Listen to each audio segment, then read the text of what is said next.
इसहाक साहब आन दा शुक्रिया। बस लिखी सी अज।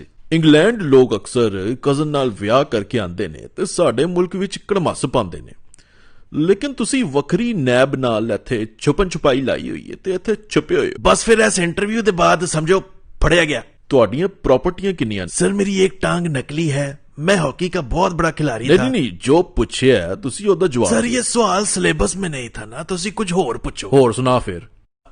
ठीक ठाक, तुसी सुनाओ। चाह मंगावां? नाल बिस्कुट भी। लगदा खान दे बड़े शौकीन हो तुसी।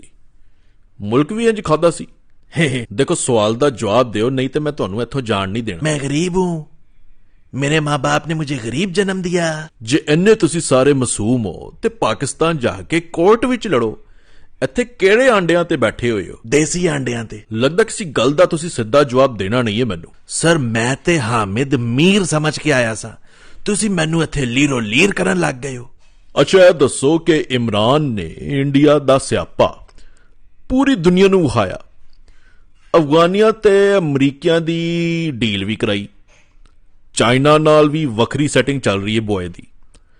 इन्ना कुछ चंगा होण दे बावजूद ओ केड़ा कीड़ा है जेड़ा तुहानू चैन नाल बहन नहीं दे रहा? बड़ा वड्डा, एक बड़ा वड्डा कीड़ा है। सर इंटरव्यू पूरी दुनिया वेख रही है, कोई ऐसी गल जिहदे नाल तुहाडी कोई रही सही इज्जत बच जाए ते कर लो। ये इंटरव्यू जनाब यहूदी साजिश है, तुसी अपने पुराने दमाद दी साइड ले रहे हो। जो करा रही है फौज करा रही है। तुहानू फौज बुरी लगदी है? नहीं फौज नहीं, बस फौजी बुरा लगदा ते फौजी भी ते मामा फौज विच हुंदा है, ओ केड़ा मौज विच हुंदा है?